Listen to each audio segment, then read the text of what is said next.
Sorry, unfortunately, I'm not carrying any of the business cards on. But I would like to introduce myself as I'm a research student doing my PhD on the nature of cross-selling within the Islamic financial service industry.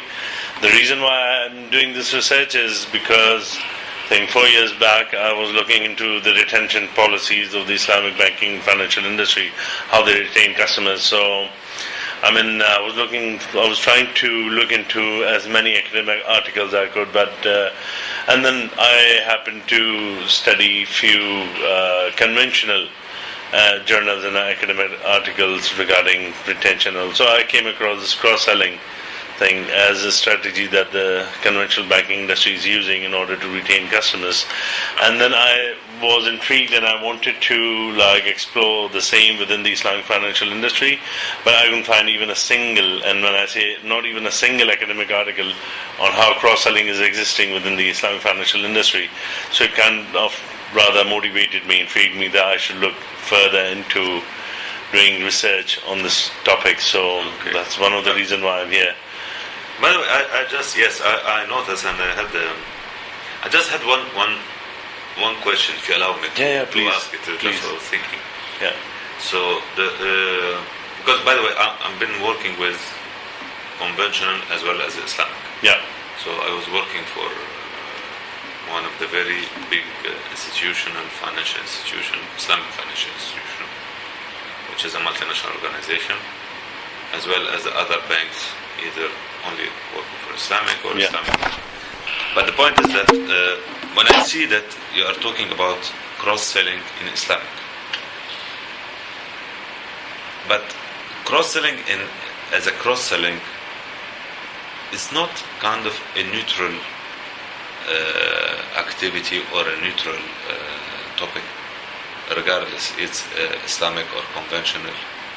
So you're asking me whether there's any difference in it? No, what I meant that why we are talking about how the concept of retention a customer is the same everywhere. Exactly. No, and then I think there are issues, and that's one of the reasons why I'm doing this. That's why it's bringing my mind. I myself do not want to lead you to a specific answer that can become biased for my research.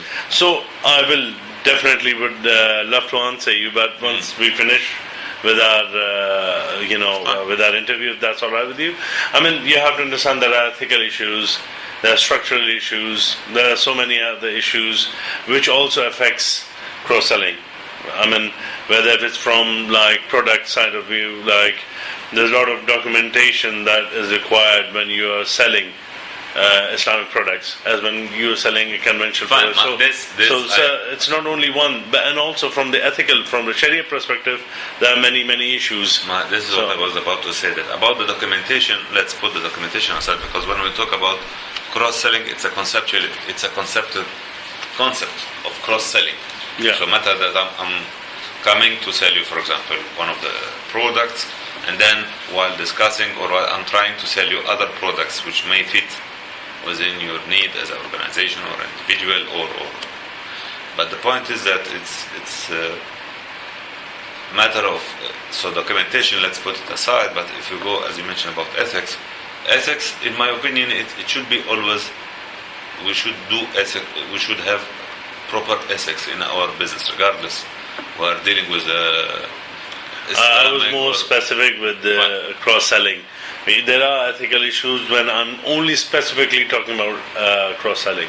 I'm not in general. So anyways, I'll just continue. That's all right. And I'm sure we can, have a deep conversation on the topic and as we go. So to begin with, as a stepping question, I ask this to everyone, so I'll be asking you the same.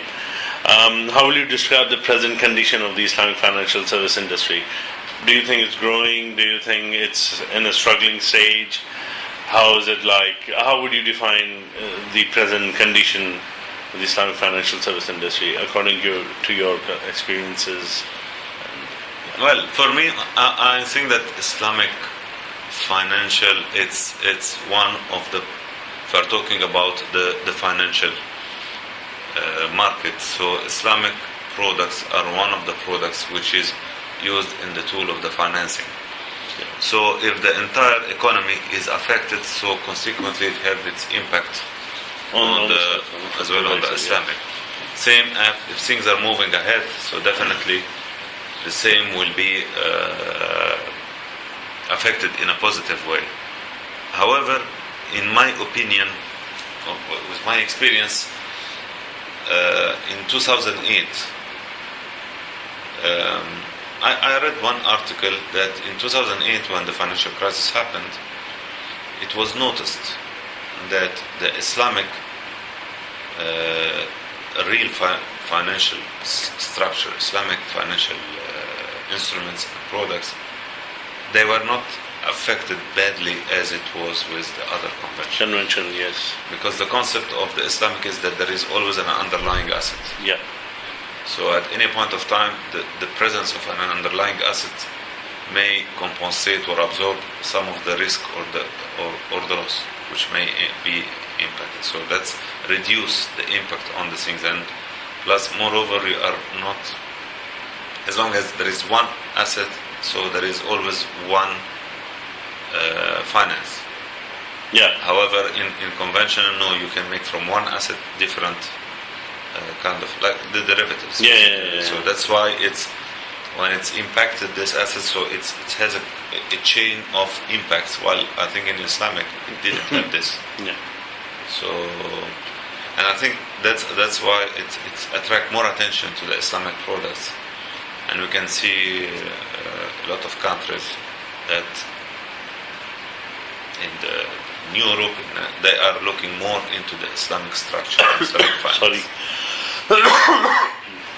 I don't know what happened. So anyway, so to conclude, so you're telling me it's growing, right? I'm saying it's moving in the same direction as the economy. It's affected by the economy. Okay. However, the 2008 financial crisis, in my opinion, it gives more highlights on the Islamic financing, which, in my opinion, it means that it will get more and more increased. Oh, okay. Well, it's getting more attention. Yes, attention, correct. Yeah. Attention. So, because there is also some challenges which may be also affecting the structured Islamic financing. Okay. Yeah. Okay. Then I'll move to my second question. Thank you. So please explain, how does your bank perceive cross-selling? How do you see cross-selling? How does this bank or you perceive the concept of cross-selling? How important is? And my the area where I'm working, I'm not looking after the specific part of selling products. I see. I cannot give an answer. That's all right. So, if I ask you, please explain why cross-selling is important. Can you? Okay. Let's. By the way, just if you allow me, just to highlight one point that we are. What I understand that our discussion will be into a generic conceptual thing regarding the finance and the Islamic and into the field of my experience. I see. No, that's it will all not be directly or indirectly addressed to one specific entity or institution. No. I'm not talking about this bank as per se. Okay. My area of research is about the industry. I understand, but what I mean that my question, I will not be able to reply. Okay, don't reply. Specific. Yeah. So just to so I'm talking about industry. Like when I say, how do you see the Islamic financial industry? And like I say, how do you perceive? When I say perceive, as a person who is belonging to an Islamic financial institute, I'm not saying you name the bank, or because it will be kept all anonymous. Then your name. I can reply. Or if I just ask you simply, how important is cross-selling for Islamic banks? Let me tell you that I'm been working. This is the 7th organization, so I've been working in 7 organizations in 3 different countries. Yeah. Okay. So that's why I will be giving you a reply from accumulation of my experience and knowledge and what I saw. But also in one of the banks, I was heading the sales. So basically, sales was one of my my roles. Yeah. Okay, as well as also even when I was in the faculty, also I was doing some sales. Yeah, So mashallah. it's kind So of. you should So be knowing a lot about the cross-selling. thing is that conceptually cross-selling is that when I'm going to the client, how we can make a cross-selling, or how can we make a cross-selling beneficial for both parties. Yeah. Me as an institution, definitely, the more I sell you products, the more I benefit out of it. But on the same time, I should ethically, and this is what I used to do, regardless, banks or any other institution when I was working, my concept is that I need to sell you something that I really feel that you need it. Mm-hmm.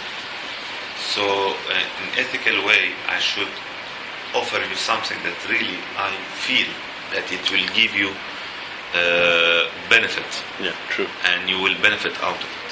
Yeah. Cross-selling, why it's cross-selling important? Because you might not know all the available solution which will make either your financial in better shape, or even in the regular life, you may not know that this product or this thing exists, which may make your life easier, or your finance better, or your cash enhancement. Yeah. So if I offer you this, you will benefit that I True. give you something that you will benefit out of it, as well as for me, I made my achievement and my target. So one of the very important things that when I'm selling you something, I should give you the full transparency about what I'm selling. I should give you the product itself, the knowledge, and so it's the same as mainly it's that's why I said that cross-selling, it's not Islamic or conventional, it's mainly about ethics, which is comply with our Sharia. Yeah. And all this, that I should be clear with you, I should not try to hide anything of Yeah. you, I should not try to sell you something that you don't need, or make something that you don't need, but I make you I work on the to make you think that you may need it. This is also unethical. Yeah. True. True. So this is the point which I hope that I was able to cover the Yeah. I mean, well, what I just simply was asking was is cross-selling like important for banks, Islamic banks? Yes, it is. It is, Yeah. because it's very first. It's number one.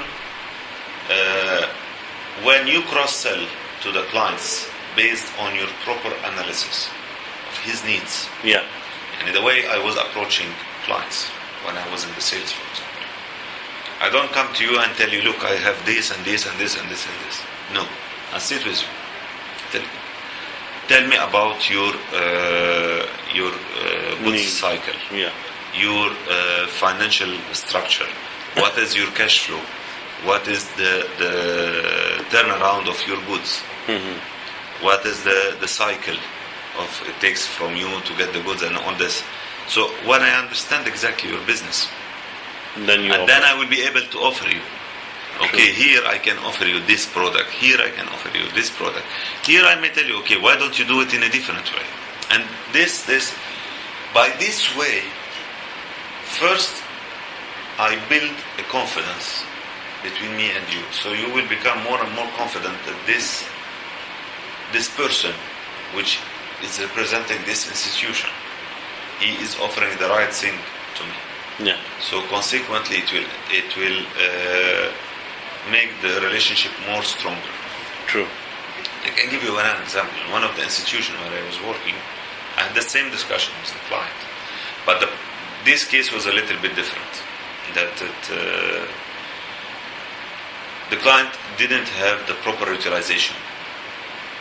So the relationship manager told me, let's go and see the client. Yeah. It was not in this country, it was in another country, but it's the same concept. Yeah.